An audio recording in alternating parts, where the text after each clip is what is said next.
Waalaikumsalam warahmatullahi wabarakatuh.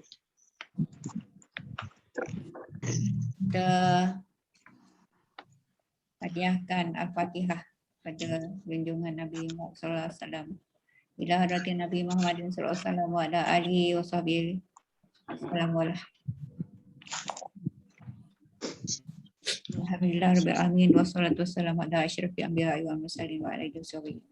Bismillahirrahmanirrahim. Alhamdulillahi rabbil alamin. Ar-Rahmanir-Rahim. Maliki yaumiddin.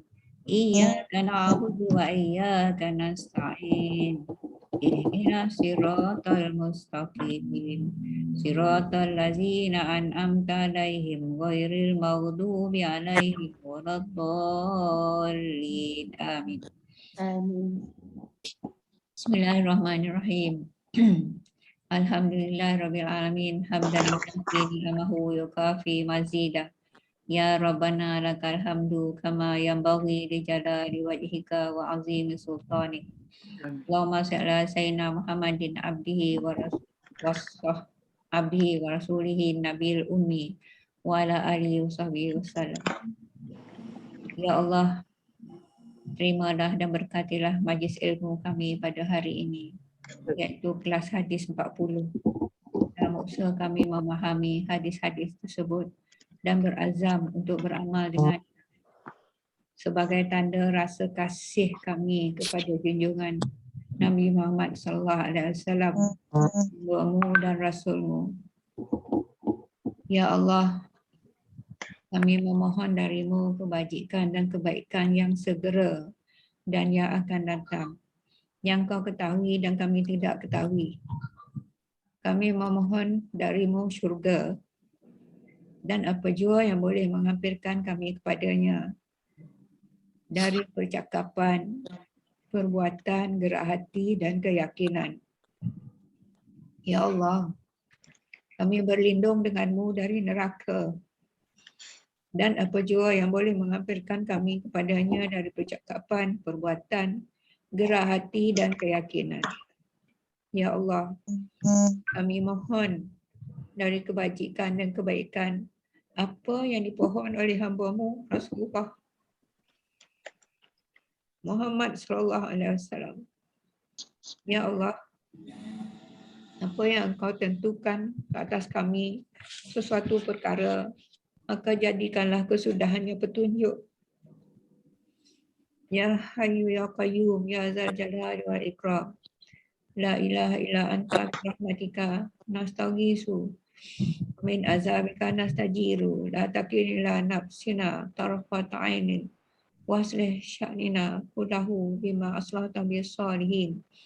Subhana rabbika rabbil izzati amma yasifun wa salamun alal mursalin walhamdulillahi rabbil alamin.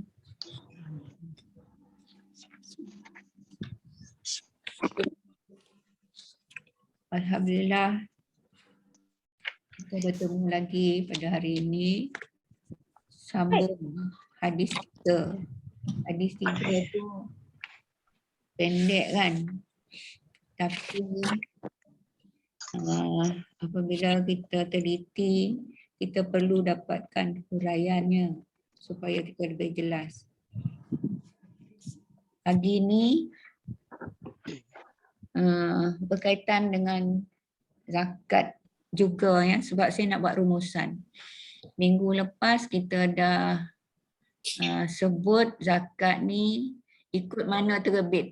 Ikut mana terbit tu maknanya apa yang terlintas itu kita perkatakan. Hari ni saya nak rumus supaya lebih jelas ya. Zakat harta kalau ikut senarai asalnya adalah 5. Ya. Dalam 5 tu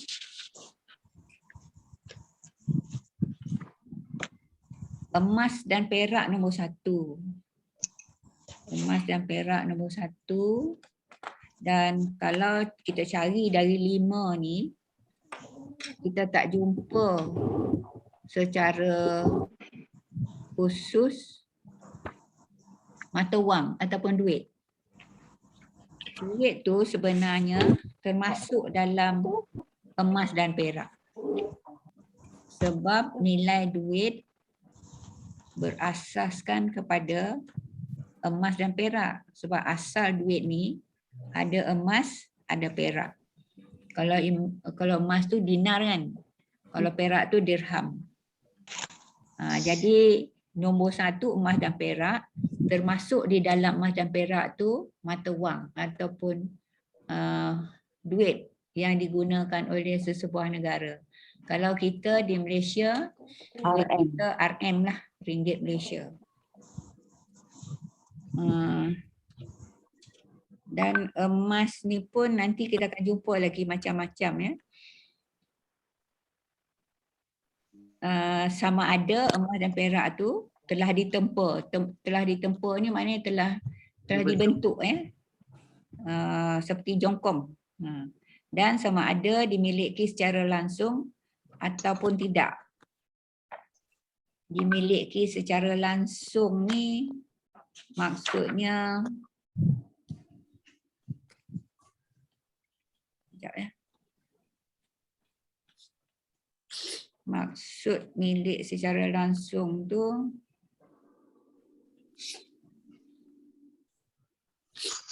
emas semata-mata macam tu. Memang emas betul lah. Kalau yang lain daripada tu yang wang ringgit tu lah. Dan kalau wang ringgit ni pun ada wang kertas, ada shilling, tapi bukan emas sebenar kan, nilai kepada wang tersebut. Dan juga termasuk sijil saham. Itu pun ada nilai emasnya di situ. Maknanya kalau kita ada saham tu termasuk dalam emas dan perak yang dikenakan zakat jika cukup syarat-syaratnya. Okey. Dan kalau kita nak rujuk berkaitan dengan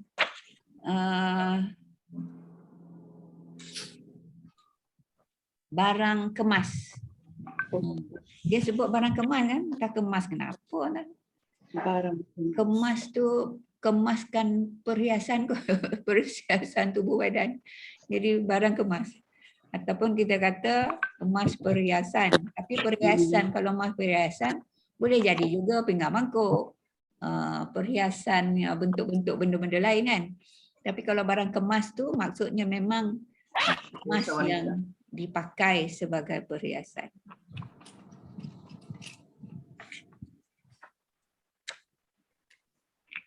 Dia disebut macam ni yang barang kemas ni ya. Sekejap.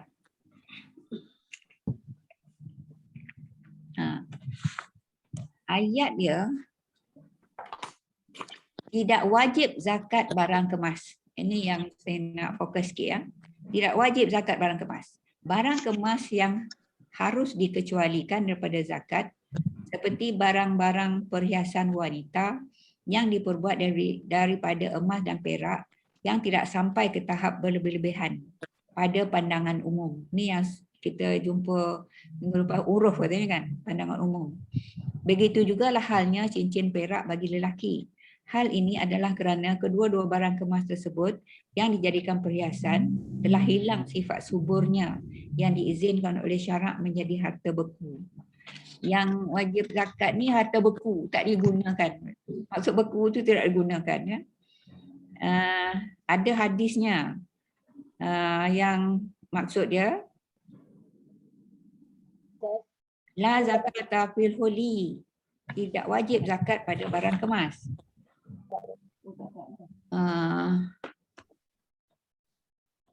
Bagaimanapun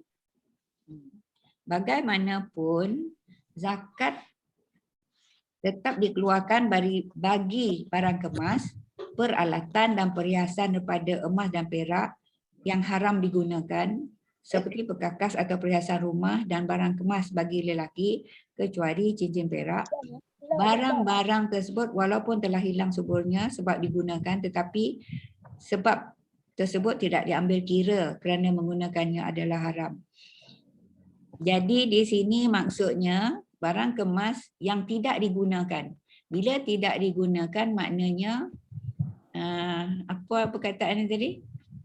Tidak Dibekukan. tidak dah. Maknanya tidak digunakan tu dibekukanlah. Bila dibekukan tu, bila dibekukan tu wajib zakat sekiranya cukup nisab dan cukup haul. Haul tu genap setahun hijrah kan. Jadi yang kita bincang minggu lepas tu ada kita sebut melebihi uruf wajib zakat. Kalau yalah negeri masing-masing ada kuasa kan,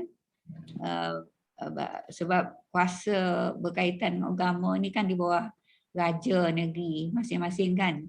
Jadi Jabatan Agama Islam masing-masing tu ada menentukan jumlah uruf yang wajib zakat tu. Tapi saya sama dengan Datuk Kasum yang beliau tulis dalam grup minggu lepas tu ya. Sebab itulah kita bincang dulu sebenarnya. Kalau kita ada barang kemas tapi kita tak gunakan langsung dan tersimpan. Jadi harta beku tak digunakan. Disimpan cukup nisab 85 gram atau lebih. Maka ketika itu kita wajib zakat lah yang kita tak gunakan tu.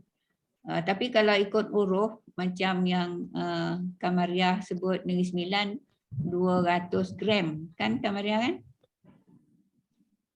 Negeri Sembilan 200 gram kan? Itu kalau dah terlampau-lampau banyak lah. Tapi perkiraannya pakai ke tak pakai ke dah 200 gram tu wajib zakat lah 200 tu. Sebab apa? Sebab dia dah melebihi uruf.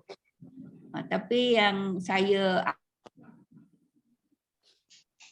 amal selama hari ni sama macam yang Datuk Kasum sebut tu, kalau kita ada simpan tak guna langsung, maka kita zakatlah yang kita tak guna tu kalau cukup nisab ataupun melebihi nisab 85 gram.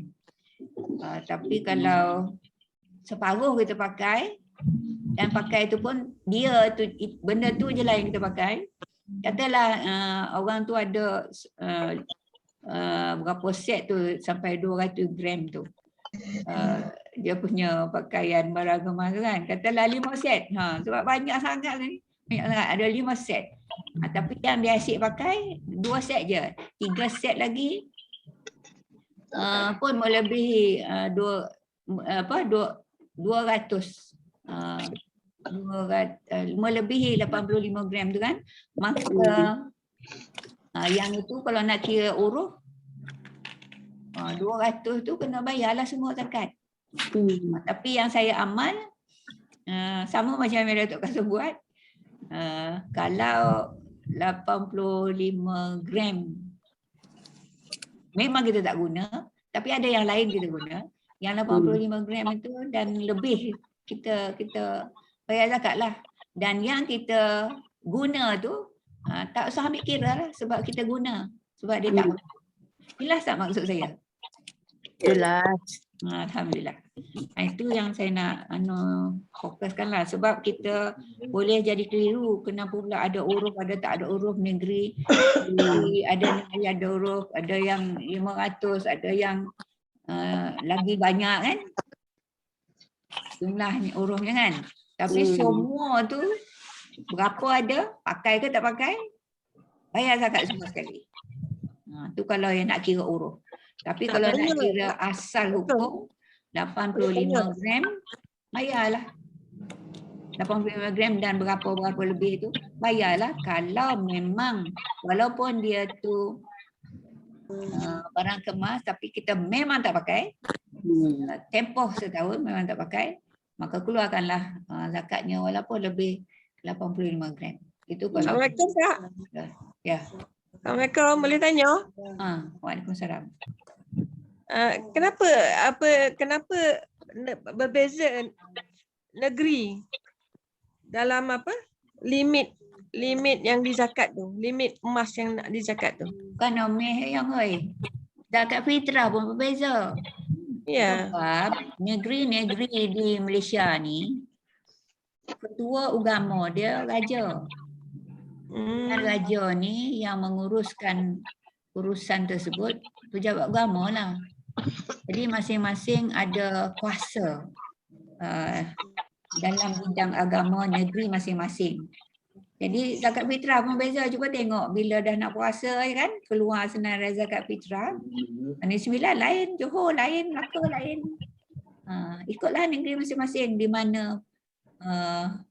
mana bermustautin. Macam tu. Jadi jawapannya macam itulah, sebab negeri-negeri ni ada kuasa masing-masing dalam bidang agama.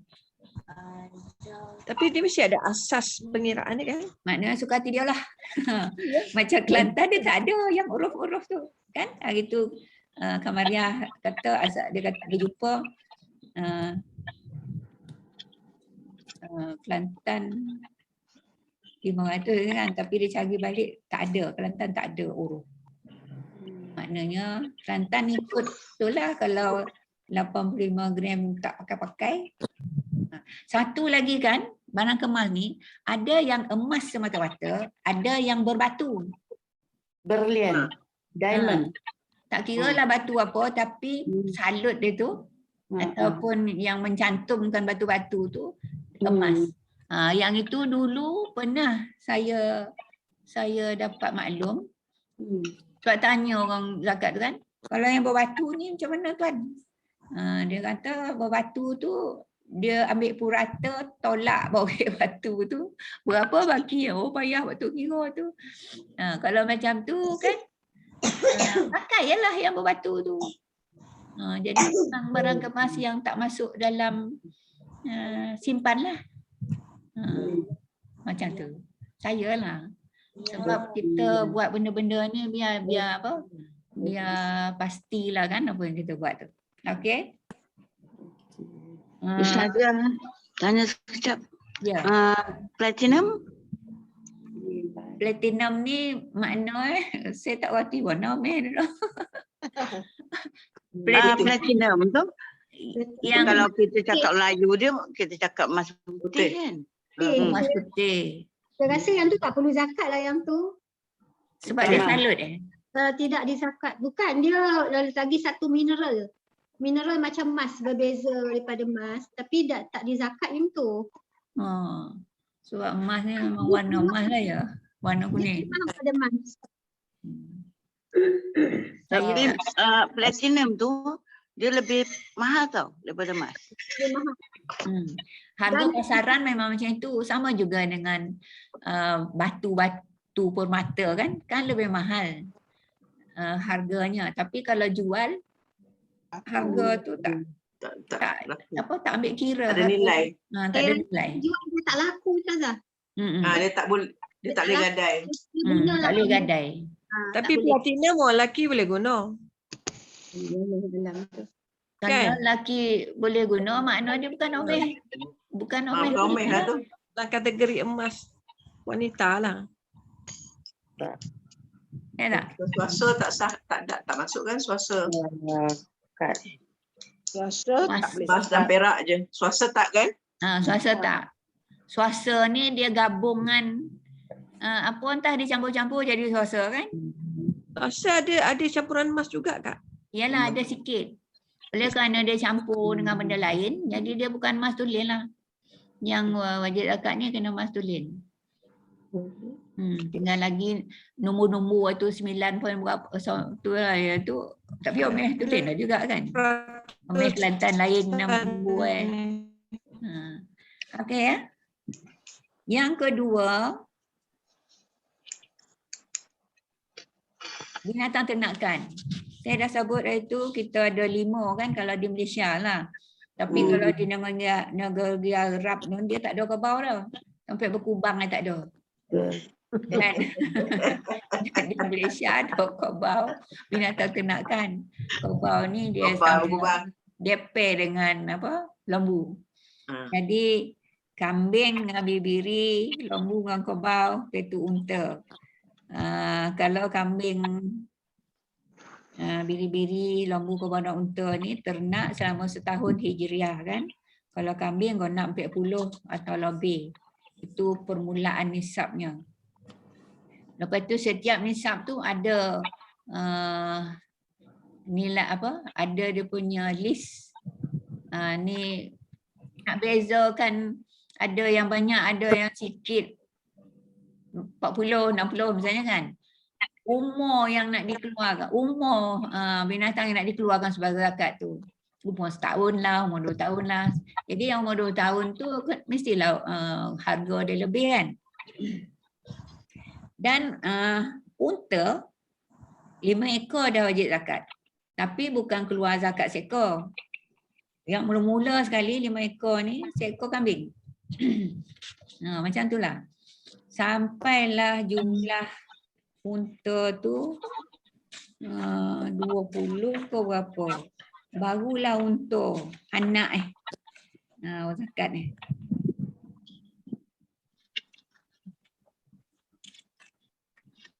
Maknanya 5 ke 9 ekor seekor kambing. Tu zakat unta 10 ke 14 2 ekor kambing, 15 ke 19 3 ekor kambing, 20 ke 24 4 ekor kambing. Bila 25 ke atas baru unta. Ya 25 ke 35 seekor unta umur setahun, macam itulah. Dia punya zakat tu kadarnya mengikut umur unta tersebut. Kalau lembu 30 ekor baru wajib zakat kan? Betul. Lembu ni kalau nak tengok dia lah urutan zakatnya ya. 30 ke 39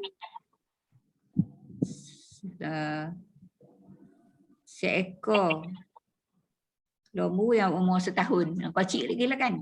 Betul 40 ke 59 yang umur 2 tahun. Macam tu. Bila dah bertambah lagi tu makin naik lah umur yang dikeluarkan sebagai zakat. Okey. Kambing 40 ke 120 sekor zakatnya. 2 tahun umur yang kita nak keluarkan sebagai zakat tu. Kenapalah jauh mana jagaan 40 ke 120 kan? Maknanya untuk mendorong penternak supaya dia ternak lagi. Dah banyak tu. Dah 121 baru 2 ekor zakatnya. Lepas 121 tu sampai 200 ya. 201 baru 3 ekor. Maknanya ternak kambing ni memang terdorong lah untuk ternak lebih banyak ya.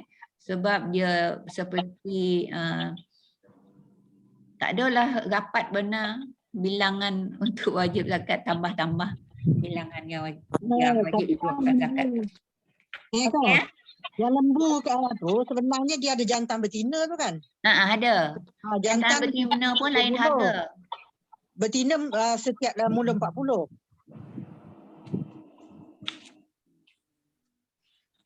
Lembu tadi kan.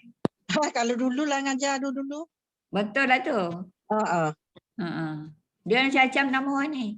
Bergantung pada jantina. Muskinah tabik. Nama-nama Arab lah kan. Yang saya beritahu ni setiap bilangan, setiap jumlah nisab tu, kadar yang nak dikeluarkan tu mengikut umur binatang tersebut yang membezakan. Oh yang ni seekor juga, tapi seekor ni umur dia rendah. Seekor ni umur dia naik sikit. Macam tu. Satu lagi jantina kan? Jantina. Sebabnya yang betina tu lebih mahal kan? Dia beranak pinak. Mula 40 kan? Dia beranak pinak. Seekor. Kalau jantan 30. Kalau apa namanya ni?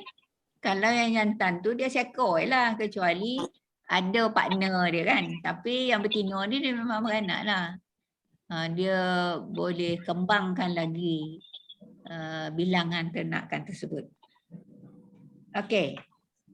Itu binatang ternakan.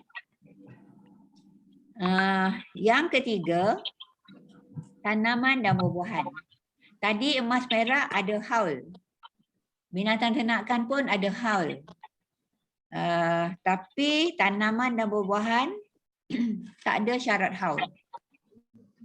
Kalau orang tu tanam padi 2 kali setahun ataupun macam mana? 2 kali setahun, lepas tu dia boleh buat 5 kali dalam 2 tahun. Macam tu. Sebab padi rendah-rendah je. Rendah-rendah ni dah berbuah, dah banyak hasil kan. Jadi padi ni kan, dia tak kira tahun. Bila keluar hasil, cukup nisab, wajib zakat. Dan zakatnya sekali tu sahaja. Dia tak berulang. Macam emas perak tadi, dah keluar zakat, tapi simpan lagi tahun depan tu, wajib dia zakat. Sebab syarat dia masih wajib zakat. Sama juga dengan binatang ternakan. Dia ada 50 kambing. Okay. Lepas tu dia jual lah, orang nak kenduri kekah lah, nak korban lah apa semua kan. Beli kambing dia dah luar kan. Lepas tu tahun depan tu bila cukup nisab, bila cukup setahun, dia kira lah lagi cukup nisab atau tidak. Walaupun kambing tu makin dah zakat yang ditandanya yang dah berzakat tu dia buat cat kek dahi kambing tu kek tanduk ke kan. Itu tidak menyebabkan binatang yang kekal hidup tu tak wajib zakat. So jelas ya? Berbeza dengan tanaman dan buah-buahan. Dia wajib zakat sekali sahaja. Tahun depan kalau masih disimpan tak wajib zakat. Dan buah-buahan dan tanaman ni semua yang wajib zakat tu kiraan gantangnya ke kg-nya ke semua setelah dikeringkan. Buah-buahan 2 aja yang kena zakat, iaitu tamar dan zabib. Zabib ni anggur kering. Kismis lah kan? Anggur kering, zabib, kismis ya. Kismis. Kalau tamar ni kurma yang dah kering. Kalau masih segar, an-nakhlu kan. Kalau muda lagi belum berapa masa, itu yang rutab yang sedap tu kan. Yang rutab dia mengkal. Buah dah mengkal tapi belum lagi ranum.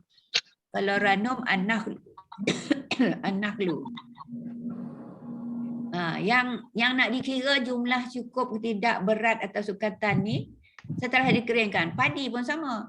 Padi bukannya basah-basah tu sukat. Padi dileraikan dari tangkai dia kan. Lepas tu dibuang hampa dia. Saya pernah pengalaman dengan mak ngabah yang tanam padi dulu kan.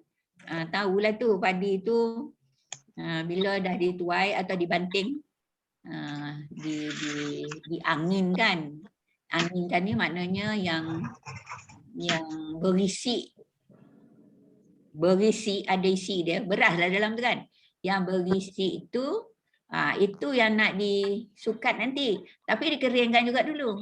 Padi kalau kita nak simpan, kalau terus simpan tak dikeringkan, nanti dia cepat rosak lah. Jadi kiraan berapa cupak, berapa gantang tu setelah dikeringkan. Semualah kalau yang tanaman lain kita padi lah kan. Tapi kalau dalam hadis perkataan padi tu tak ada tau. Dia ada bali, as-sa'ir, ada gandum, ada kismis, ada tamar. Kenapa lah padi masuk? Sebab Makanan wajib asasi. zakat ni makanan asasi. Bila makanan asasi, kita makan nasi kan. Nasi tu asal dari boreh tu dari padi. Jadi yang wajib zakat tu padi lah. Sebab orang tak simpan boreh lama-lama. Dia ada ada kutu kan. Berkutu dia. Tapi padi dia tak berkutu. Tapi lama-lama dia usang jugalah. Padi tu kena anginkan dulu kan, ambil yang bersih kan. Ya, betul. Ya, ya. Ambil yang berisi. Yang tak berisi tu hampa, buang hampa dia. Yang kita timbang tu aku padi tu ya, padi yang kita dah proses tu lah. Ya. Ni mana punya suara ni? Jo. Jo. Macam mana je?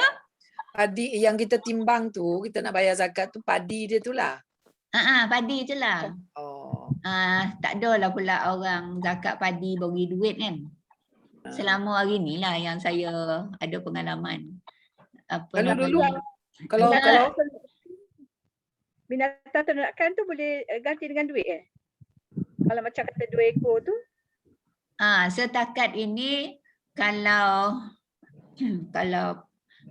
padi, kalau binatang ternakan memang binatang tu sendirilah dikeluarkan. Tapi logiknya kan, unta 5 ekor zakatnya kambing. Maknanya dia terpaksa beli kambing kalau dia tak ternak kambing, betul tak? Jadi dengan lain perkataan, keluar dengan duit pun boleh, iaitu nilai. Nilai yang kita nak keluarkan tu. Misalnya kambing sayang dan hai tiada baklan bayar. Dia sendirilah bayar harga kambing dia kan. Seolah-olahnya kambing yang nak dikeluarkan tu dia bayar. Maknanya dia ambil kambing tu, dia keluarkan duit. Macam dia bayar lah. Supaya dia boleh terus ternak lagi kambing tersebut. Tapi biasa-biasanya memang orang sangat seronok lah kalau dapat keluarkan kambing, dapat keluarkan padi kan. Macam yang saya dah pernah cerita lah dengan kawan dulu masa usrah kan. Ada satu orang tu di kampung saya lah, ni kisah benar ya. Dia dengar kalau kita keluar zakat ni tak luak kata dia. Tak luak. Jadi dia nak iyalah ni. Ada rasa tak berapa percaya tu. Dia ni sangat berusaha untuk mendapat hasil yang cukup nisab.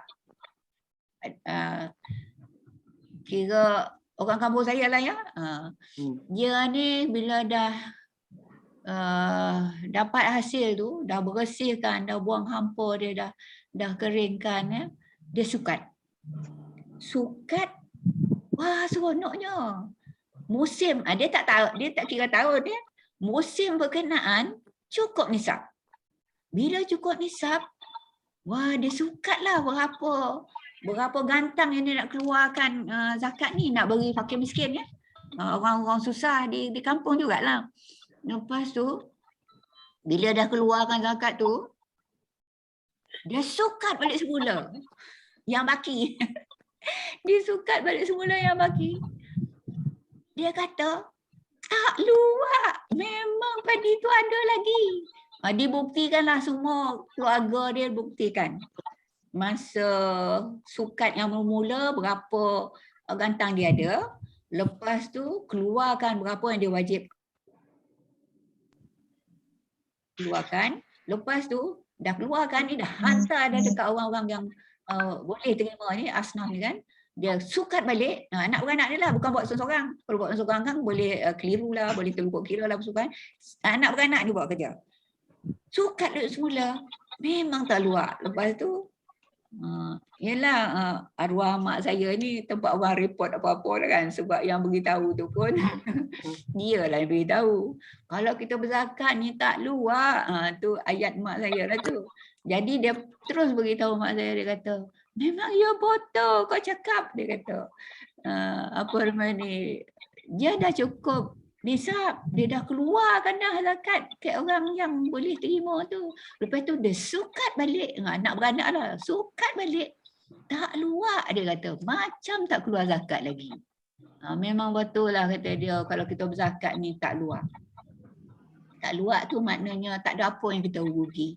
Malah kita untung sebab kita tunaikan perintah Allah dan kita dapat pahala lah insya-Allah dengan kewajipan yang dikenakan ke atas kita. Okay? So jelas ya yang tanaman dan buah-buahan. Buah-buahan tadi ada 2 jenis saja, iaitu apa dia? Tamar Tamar dan anggur. Tamar tu Zabib. kurma yang dah kering. Anggur tu kalau dah kering, kismis lah. Okey. Yang keempat, barang perniagaan. Orang yang berniaga, ya. Kena cukup haul. Haulnya cukup setahun berniaga dan cukup nisab. Nisab untuk barang perniagaan ini sama macam zakat duit kan? Zakat duit nilai emas 85 gram pada masa itu. Jadi zakat perniagaan pun keluar zakatnya 2.5% atau 1.40 juga. Okey? Dalilnya ada hadis lah. Ada hadis. Hadis tu Nabi menyuruh kami mengeluarkan zakat barang yang kami sediakan untuk diniagakan. Memang cara mengiranya tu panjang cerita lah. Ini adalah overview berkaitan dengan barang perniagaan, wajib zakat jika genap haul dan cukup nisab. Okey. Yang kelima, harta yang wajib zakat ni 5 Yang kelima, harta galian. Harta galian ni disebut dalam bahasa Arabnya al-ma'dan. Galian ni maknanya dari lombong. Itu tak sebut galian ni macam mana ya. Harta galian ni emas perak lah. Lain dari itu, biji timah ke minyak ke besi apa? Besi lombong besi. Besi itu kira zakat perniagaan lah. Tapi kalau yang apa lombong itu lombong emas atau lombong perak, itu termasuk dalam zakat yang kita bincangkan ini. Perniagaan tadi cukup haul kan? Kalau tanaman tak perlu haul kan? Ikut musim. Kalau emas perak yang asal kita bincang yang pertama tadi cukup haul kan? Tapi emas perak yang keluar dari bumi, dari lombong dan dibersihkan pun tak perlu haul.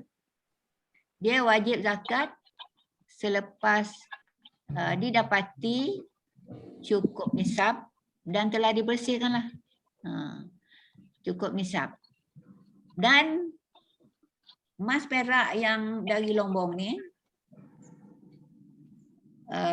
kalau simpan pula tahun-tahun berikutnya, setiap tahun tu wajib zakat lah kalau cukup nisab, masih cukup nisab. So jelas ya? Emas perak dari lombong, ma'dan. Cakap Arabnya al-ma'dan, main ain dan al-ma'dan. Wajib zakat bila dikeluarkan dari bumi dan dibersihkan pada masa itu. Tapi kalau masih disimpan selepas keluar zakat tu, dia wajib juga zakat lah. Sebab dia dah jadi harta milik orang itu dan dia simpan. Bukan lagi ma'dan. Jadi emas perak yang disimpan. Okey. Dan yang selain daripada itu, yang dari bumi ni, yang kita sebut itu rikas ataupun harta karun, iaitu harta purba. Emas perak yang dah terbentuk, yang dibentuk, terbenam dalam bumi sebelum kedatangan Islam. Itu rikas. Rikas ini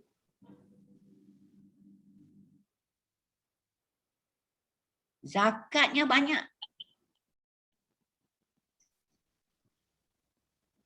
1/5. 1/5, 20%. Kenapa agaknya banyak tu? Sebab dia dapat rezeki terpijak lah kan. Gali-gali jumpa harta rikas. Jumpa harta karun. Jadi bila dah dibersihkan, ditimbang cukup nisab, tak perlu tunggu setahun. Nanti dulu tunggu setahun simpan nantinya, tak. Rikas tak perlu. Rikas ini wajib zakatnya ketika diperolehi dan dibersihkan dan disukat atau ditimbang cukup nisab. Tapi kalau lepas tu disimpan, wajib zakat. Tapi ikut undang-undang negara kita, rikas ni kalau ditemui, tak boleh jadi hak milik rakyat. Orang yang jumpa tu mesti serahkan kepada pihak berwajib. Itu harta kerajaan. Ni masa Nabi dulu ni tak ada undang-undang macam tu kan. Jadi sekarang ni kita ikutlah undang-undang negara kita. Okey? Dan Dan selain daripada itu, ada juga orang jumpa emas tertanam dalam bumi, tapi ada tanda-tanda emas itu milik orang Islam. Maksudnya selepas adanya Islam. Oh, ini orang Islam punya ni. Yang itu dia tak kira sebagai rikas. Tak kira sebagai harta purba. Dan ia dinamakan al-luqatah. Luqatah ni maknanya barang hilang. Kira barang hilang. Barang hilang ni hukum dia, kita kena buat pengumuman. Kan? Buat pengumuman di masjid tiap-tiap Jumaat, berapa kali Jumaat tu. Tapi kalau ikut undang-undang negara sekarang ni, yang ini pun kita kena serah kepada pemerintah. Tak tahulah masuk Baitul Mal ke apa tu, tak tahulah. Tapi kalau ikut undang-undang tu kita tak boleh. Dan jumpa dan lah punya. Tak boleh kira macam tu. Tak boleh kira macam tu. Sebab ni kan yang dinamakan milik, apabila seorang itu ada tanah, yang dinamakan milik ni ada berapa meter bawah daripada tanah itu sahaja. Kalau lebih dari meter tersebut, minta maaf saya tak ingat berapa meter tapi tak dalam lah. Kalau lebih dari itu, ditemui barang-barang berharga, semua itu milik kerajaan. Dia macam tu betul lah tu. Kalau nak kira peraturan tu betul lah kan. Jangan beramuk lah. Sini dijangka ada emas. Mengorek lah tiap-tiap hari kan supaya jumpa, tapi tak juga jumpa-jumpa kan. Sebenarnya usaha mengorek tu kalau jumpa bukan hak kita kalau ikut undang-undang negara hari ini. Sebab itu kalau jual pasir pun tak boleh kan? Sebab di paras air ada ukuran dia. Bawah pada tu bukan milik seseorang walaupun geran tanah itu atas nama dia. Maknanya kalau kita jumpa yang berharga macam tu, kita tak payah usaha lah untuk korek untuk apa supaya jadi hak milik kita, tapi kita lapor lah kepada pihak berwajib. Okey. Jadi harta galian yang emas perak dari Lombong dan juga rikas, zakatnya 1/5 dari jumlah, iaitu 20% ya. Tapi kalau dari nilai kalau apa nama ni harta emas perak tersebut ada tanda-tanda orang Islam punya, maka ia dikategorikan sebagai harta hilang. Jadi kita tak payahlah nak susah kan. Sebab itulah juga macam ada kapal tenggelam di lautan. Ada kan ditemui di Johor ke mana itu. Macam-macam jumpa dalam tu. Termasuklah peti-peti besi yang ada main perak semua kan. Tu rakyat tak boleh ambil. Ya, kena serah kepada pemerintah. Sebab dia ada limit dia. Kalau dalam air pun berapa tinggi air. yang boleh kira milik kita. Okey.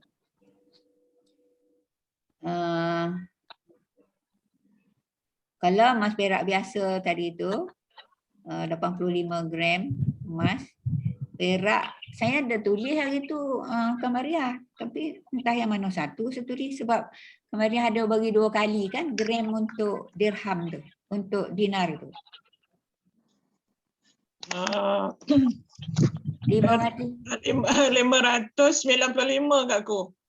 595. Ya, 595. Sebelum tu saya beritahu 597. Silap tu. Yang betul 595 yang kena zakat. Saya tulis 597. 595 gram perak kalau ada wajib zakat. Kan? Wajib zakatnya 2.5% lah. Ya, 25. Ataupun 1/40 kalau nak kira pecahan. Tapi yang apa tadi, yang rikas dengan apa nama ni, makdad tadi tu 1/5 bersamaan 20%.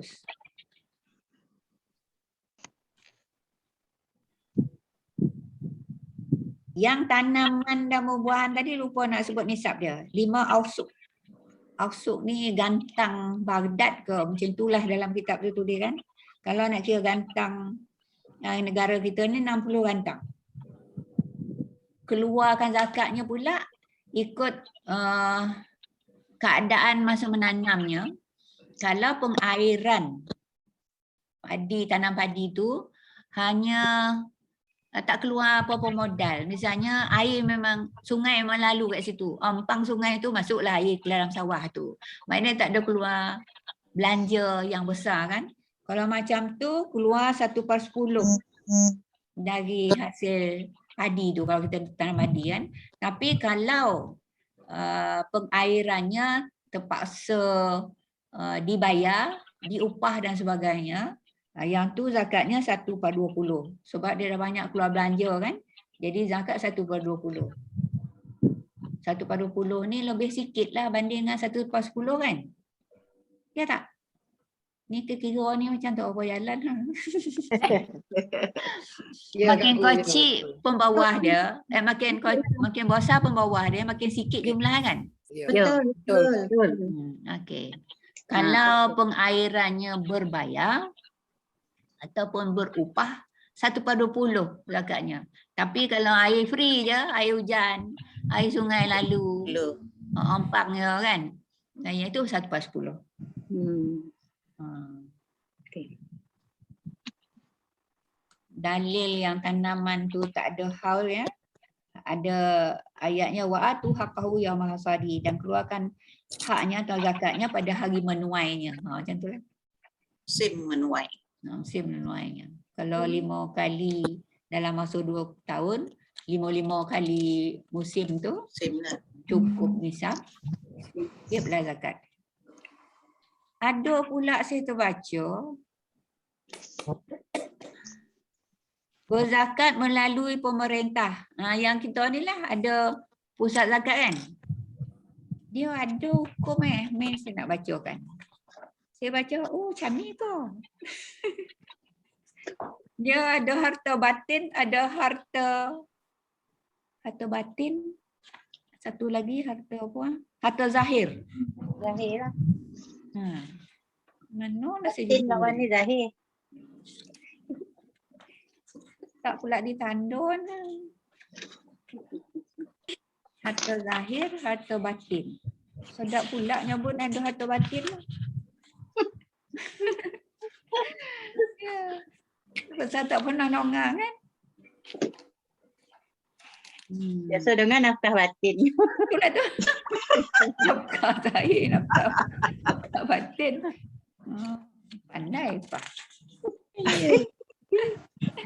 Pasal ajar dulu. Itulah tu. Lama ingat kan? Lama ingat Aduh ya. Mana dah dia?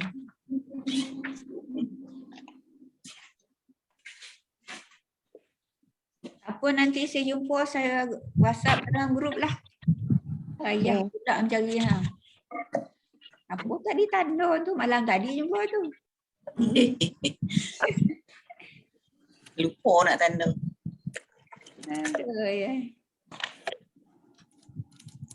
Dia lebih kurang macam ni lah. Harta batin ni kata dia emas, perak, barang perniagaan dan rikas. Pemilik boleh keluarkan zakat terus kepada golongan yang berhak tanpa perantaraan pemerintah. Dia simbolnya batin dengan zahir ni apabila berzakat melalui pemerintah. Kalau kita pusat zakat lah kan. Dia kata emas, perak, barang perniagaan dan rikas kita boleh keluarkan zakat terus kepada asnaf yang 8 tu. Sekalipun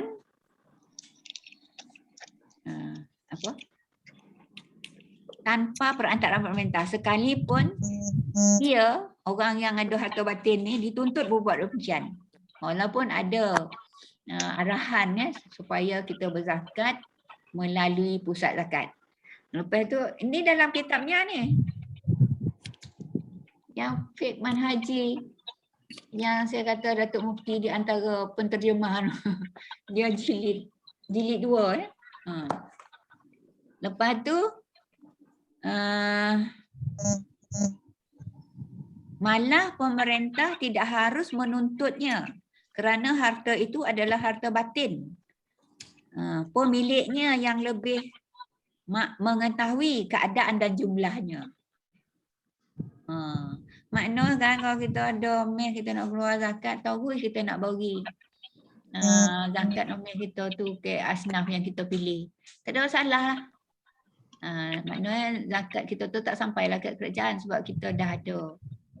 Kita dah ada orang berhak menerima. Tapi yalah kita nak tahu jugalah berapa rogo emas masa tu kan.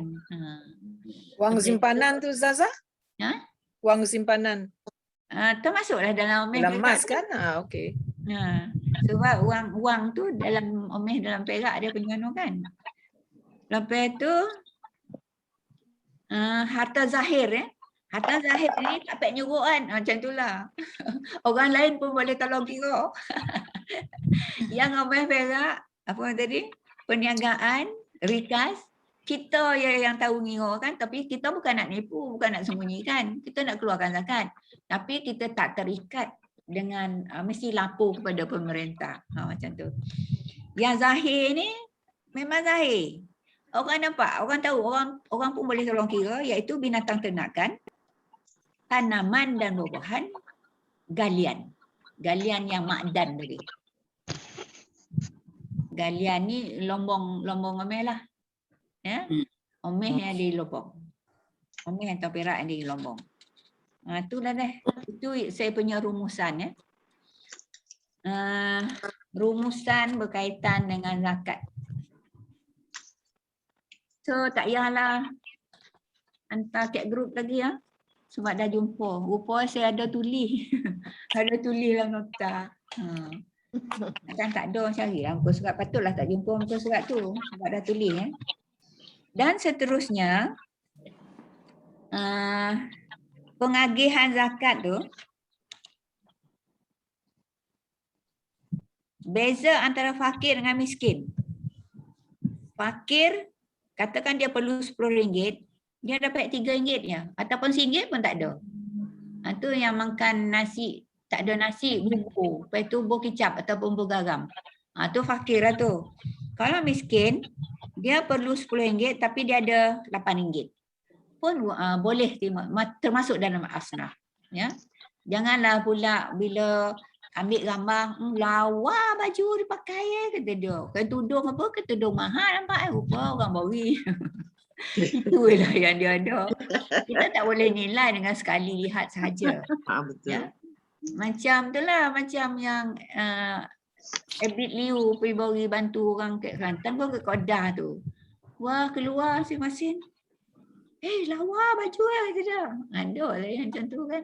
Dia pandai nak bergaya kat aku. Yalah dia pun nak tunjuk kat orang dia dia ada yang tu tapi rupa orang bagi contoh lah kan. Kita tak boleh nilai dengan hanya sekali lihat. Ya. Okey. Fakir tadi perlu RM10 dia ada RM3 je. Maknanya kurang dari separuh lah. Yang miskin, dia perlu RM10 tapi dia RM8 je. Maknanya lebih dari separuh tapi tak sampai 10. 10. Tu beza fakir dengan miskin. Maknanya fakir lebih teruk lah kan. Lepas tu amil. Amil ni, yang nombor 3 amil ya. Iaitu pekerja yang mengut zakat. Mengumpul dan mengagih zakat. Tapi kalau yang menguruskan ini dibayar gaji, tak ada dah lah. Dia terima zakat. Yang terima zakat ni amil yang tidak dibayar gaji. Macam inilah tu imam arwah abah saya dulu imam kan. Dia kutip zakat ni, zakat fitrah lah yang saya tengok. Zakat fitrah dulu bayar pakai guna makanan asasi, bayar pakai boreh. Lah lungguk-lungguk, berkampit-kampit orang bayar zakat fitrah kat rumah. Habis tu abah ni dia ada basikal kargo kan. Masuk dalam akul basikal tu kayuh lah, pergi bawa kat masjid. Nak tentu pula kat siapa nak diagih kan. Kata lepas tu keluar apa nama ni? Apa nama tu? Resit Tak, keluar Fatwa. fatwa. Payah pula nyebut ni. Keluar fatwa, kita ikut mazhab Hanafi. Kalau Syafi'i memang makanan rugi. Boleh lah. Tapi bila kita ikut mazhab Hanafi, dia boleh keluarkan ikut nilai. Boleh. Nilai makanan rugi kita tu. Sebab itulah sekarang ni kita bayar zakat fitrah, dah pakai duit. Kan?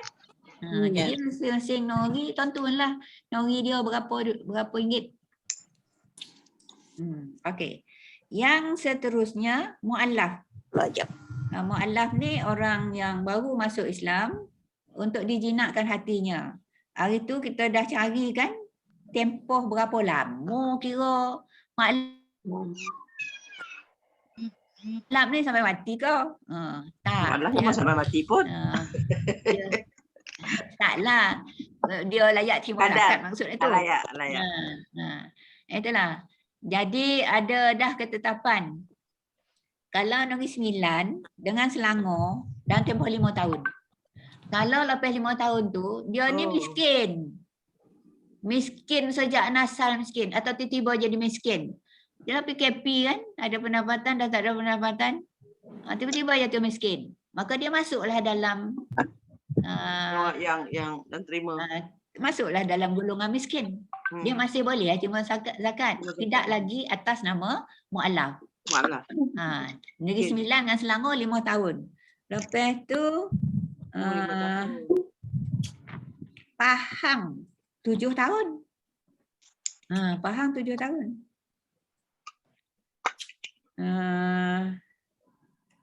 Terengganu 3 tahun.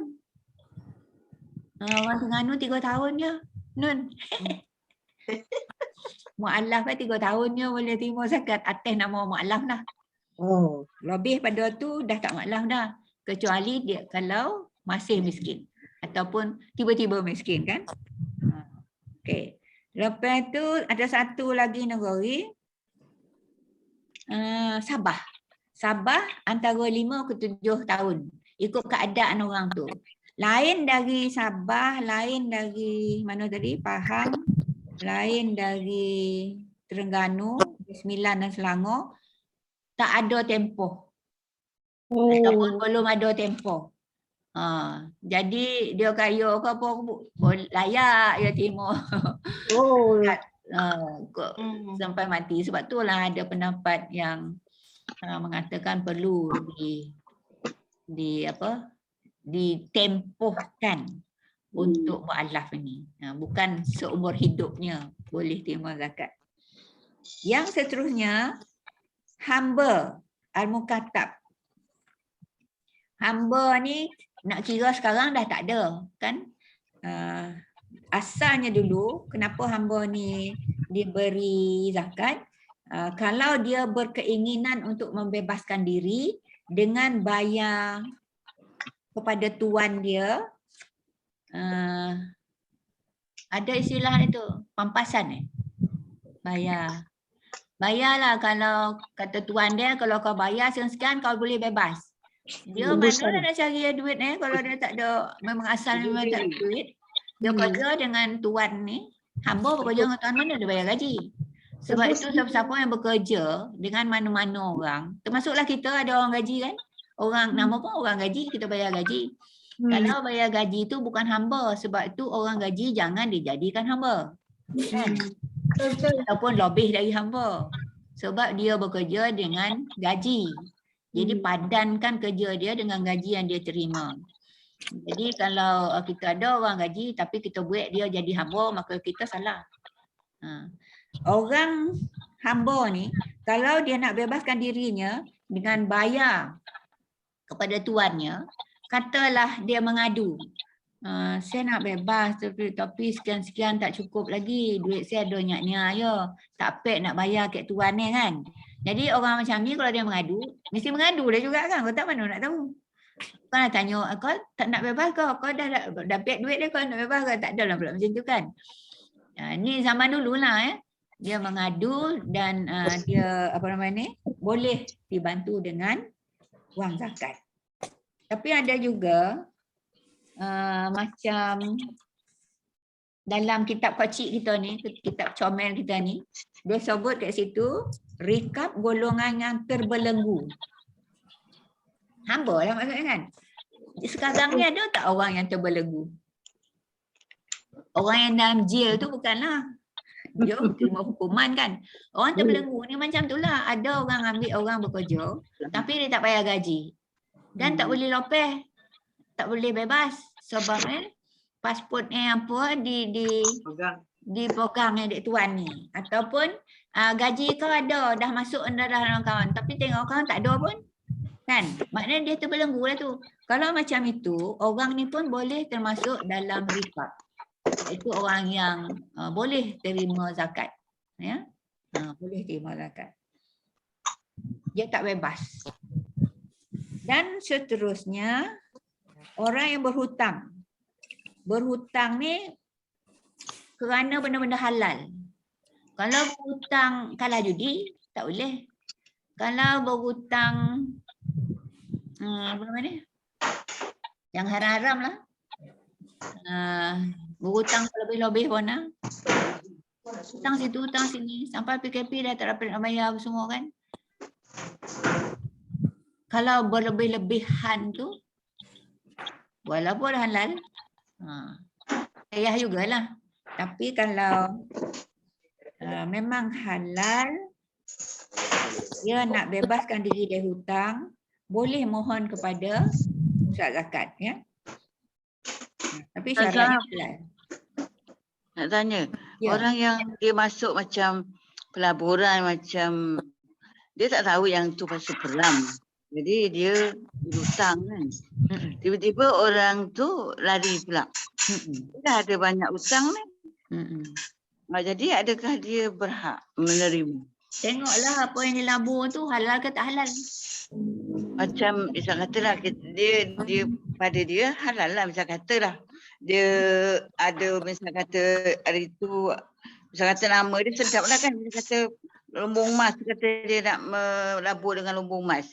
Tetapi sebenarnya pasal peram. Jadi dia misal kata dia ambil loan bank kan sampai 50,000. Lepas tu sekarang misal katalah kan gaji ada yang orang kena potong separuh.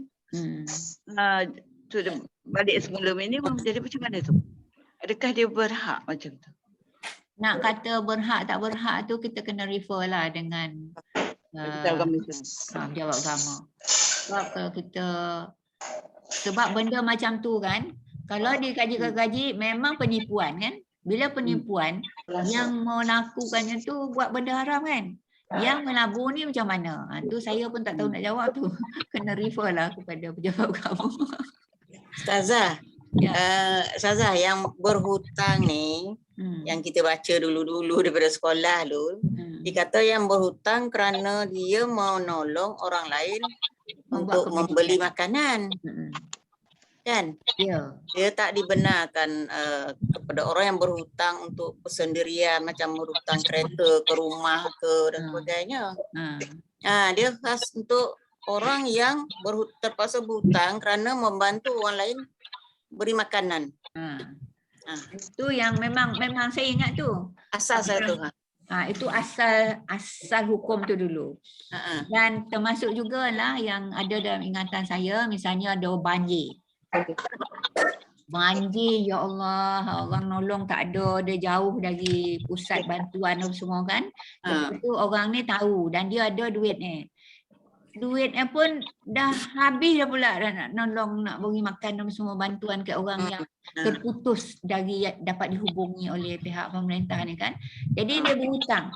Jadi orang macam ni kalau dia berhutang tu dia boleh buktikan dia sebenarnya berhutang tu bagi orang makan. Tu termasuk tu. Banjir ke, kebakaran ke, na'udzubillah ya.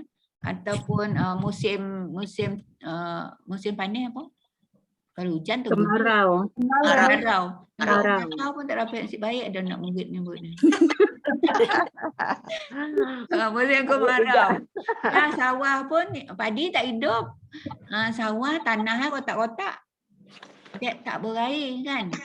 Jadi ada orang ni banyak duit ni kan. Banyak duit ni dia tolong. Tapi dah terlebih nak nolong lama pula tempoh kan.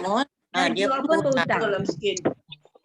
Jadi bila berhutang tu dapat dibuktikan. Maknanya kalau kita buat hutang dengan yang halal, yang elok-elok ni memang kita perlu receipt lah kan. Sebab kalau memang kita punya waktu memang banyak waktu tak ada nak tuntut dah, memang halalan yang apa berhutang tu nanti dia boleh bayar misalnya kan.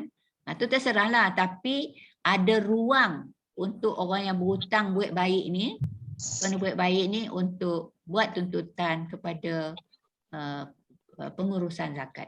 Macam tu. Boleh Natin? Boleh. InsyaAllah. Macam tu lah belajar mungkin.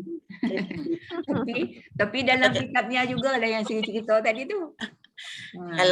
Kalau macam tu kan kita berhutang beli kereta tak mampu nak bayar, kita minta pula pada pusat zakat. Digolak aja. Kalau dah ada pencen, dah ada gaji kan, tak ada sebab lah pula. Ayo pula tak pernah minta dah kan. Ramai pula minta. Minta. Seterusnya yang ketujuh kan, kita ada 8 kan, asnafnya ada 8. Yang ketujuh untuk jalan Allah, fi sabilillah dia kan. Fi sabilillah ni berjihad di jalan Allah. Di sinilah macam sukarelawan kan, sukarelawan berjuang mempertahankan Islam tanpa gaji. Askar masuk tak? Ada gaji. Askar ada gaji. Dia tak boleh terima zakat. Pendek kata, kalau yang bergaji, dia tak boleh terima zakat. Walaupun dia buat kerja-kerja tu memang sabilillah kan. Sebab yang dikatakan sabilillah ni memang tanpa gaji, sukarelawan. Orang macam ni memang boleh terima zakat. Misalnya kan dulu masa banjir sebesar-besar kat Kelantan yang merah air tu kan ramai yang pergi kan. Kalau misalnya dah jadi susah, memang susah. Sukarelawan tu kan susah kan. Dia beri bantuan kepada mereka ni. Dan bantuan itu bolehlah diambil dari zakat. Itu sabilillah ya. Kalau zaman Nabi dulu ni, orang berperang mana ada askar bergaji. Kan? Orang pergi berperang, bawa senjata, bawa nyawa lah. Tak ada apa-apa dapat dah. Itu yang boleh terima zakat. Jihad fi sabilillah. Ustazah nak tanya lah. Pelajar yang pergi belajar contohnya ke Mesir, Jordan tu, tapi dia dapat peruntukan daripada negeri yang sebagainya tu, boleh bagi dia tak zakat? Itu musafir tu, musafir. Boleh tu. Yang ke-8. Yang ke-8, musafir. Bukan itu ada musafir ya itu. Belajar ke luar negara tu. Ya. Dia ni kalau kehabisan bekalan, dia ada peruntukan kerajaan negeri bagi ke Yaman ke apa ke, tak cukup kan. Dia yang ini boleh masuk bahagian musafir. Nombor 8 tu Kak, belajar. Nombor 8, belajar. Belajar yang keluar negara. Boleh belajar. Tujuannya diharuskan sekalipun musafir ni kan termasuk melancong tau. Melancong tapi tak lepas balik, duit dah habis. Ataupun bajet kan cukup je. Sampailah dah tak boleh balik pula. Ada apa masalah ke kan. Lepas tu tiket dah expired ke apa semua kan. Yang ini boleh tak dapat bantuan. Tapi musafir yang diharuskan ataupun melancong yang tidak buat perkara-perkara haram. Tapi kalau pergi melancong tu tujuan dia untuk berjudi. Las Vegas gitu kan. Pergi. Lepas tu dah lah rugi, dah lah kalah. Kalah hutang banyak kan.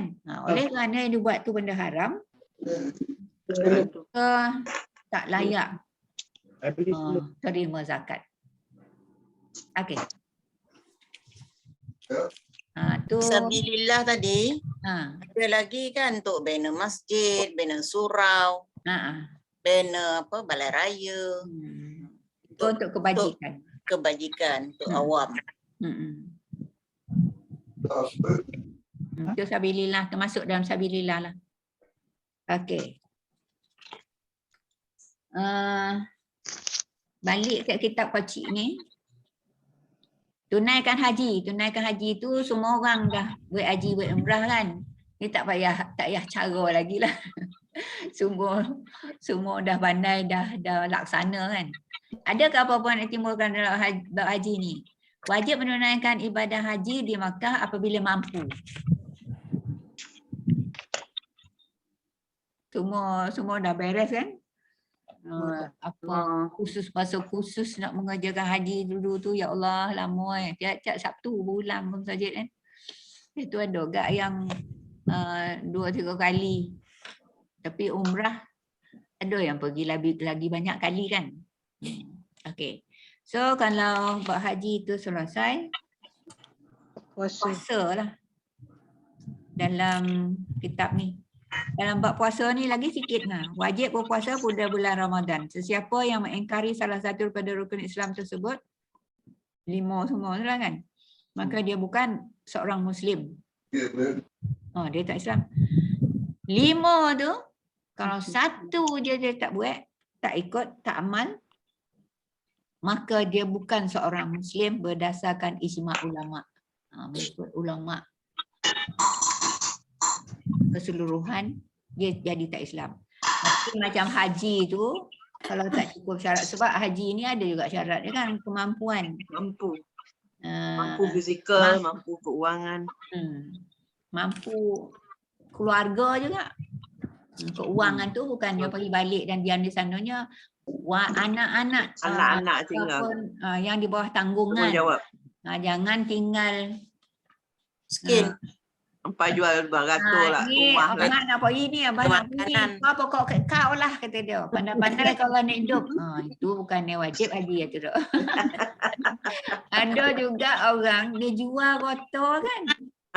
Rumah tu lah sebuah.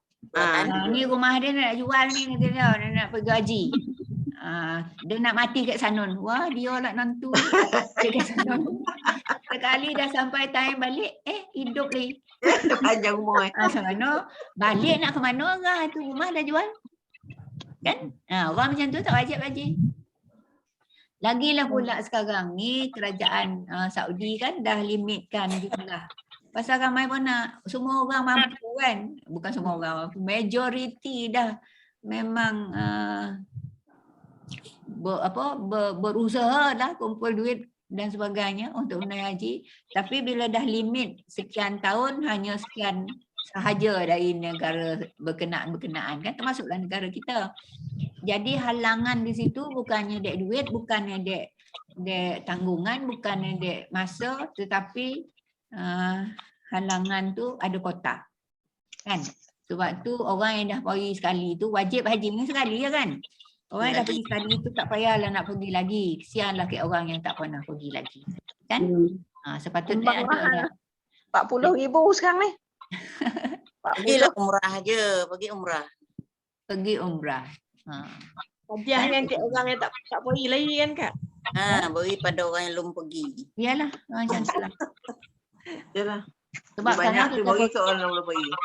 kalau kita pergi juga dengan macam-macam alasan lah nak dapat pergi lagi. Kalau macam tu sebenarnya kita telah menutup peluang orang lain.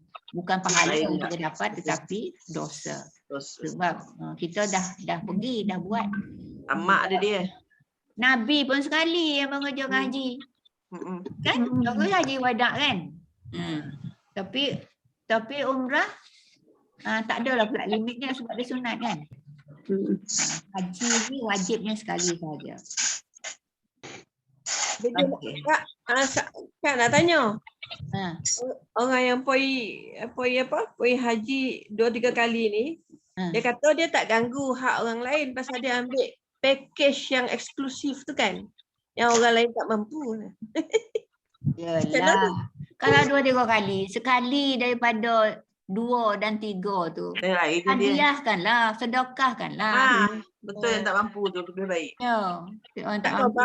Nak khabar macam tu tak sampai hati lah. Sampai hati doa yalah. Kita kalau nak ngubah orang ni, kita nak ngubah orang ni kan ada 3 cara. Satu dengan tangan, nak lompang pun. So kan tangan tu kalau lompang bukan tubuh. Tapi dengan kuasa kan. Kita mana adalah kuasa, pandangnya lah. Kata macam tu. Lah. Yang kedua, dengan lidah, cakap angkat dia. Yang ketiga, kalau itu pun tak mampu, dengan hati. Dengan hati. Hati tu doa. Yang tu yang paling last sekali. Yang paling tak ada berbayar lah. Dan tak boleh menaja permusuhan. Kan? Pergi dengan package tu masuk kota tu kan? Ya, masuk kota.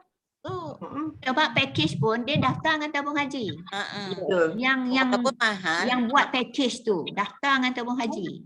Maknanya siapa ambil tu package yang berpuluh ribu, beratus ribu, berapa benda tu, sebenarnya dia telah menutup peluang orang lain yang memang belum dapat mengerjakan haji. Ya.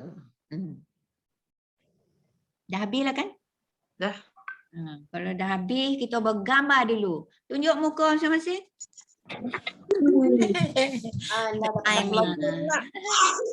Radiah, mai tunjuk gambar muka. Okey, dah ada semua. Okey, ready. Tengok tu. Nah, ready. Okey, sedia. Semua tengok kamera. 1, 2, 3. Satu lagi. 1, 2, 3. Okey, terima kasih.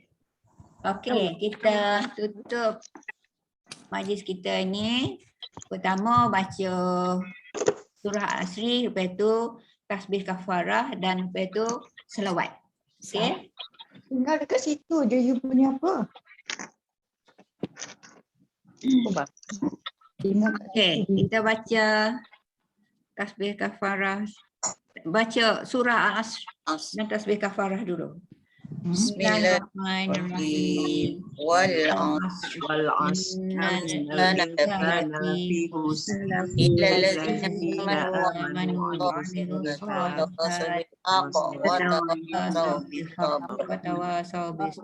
Bismillahirrahmanirrahim. Subhanakallahumma wa bihamdika asyhadu an la ilaha illa anta astaghfiruka wa atubu ilaik. Sila. Sudah. Yang orang lain tolong tutup mic boleh tak? Sebab kalau ramai-ramai bersaut-sautan tu dia macam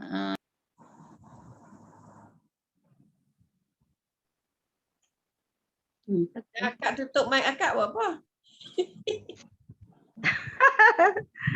Yang tutup akak. Eloklah baca ramai Kak. Baca, semua orang baca tapi dalam apalah tak keluar. Okey, dengar tak saya sebut ni? kita baca tapi di rumah masing-masing. Memang baca ramai-ramai tapi di rumah masing-masing. Yang kita dengar suara beda ya. Kalau kita ikut sama dalam ni, sekarang berterabur. Jadi imam pun Dan kena ikut ni, Dan kena ikut kan. So kita tutuplah mic kita biarlah beda selawat dengar suara, kita selawat juga ikut suara dia serentak tapi di rumah masing-masing. So jelas ya? Ya. Saya nak tutup dah mic ni. Saya buka kan? Okey. Bismillahirrahmanirrahim. Sallallahu ala Muhammad. Sallallahu alaihi wasallam. Sallallahu ala Muhammad. Sallallahu alaihi wasallam.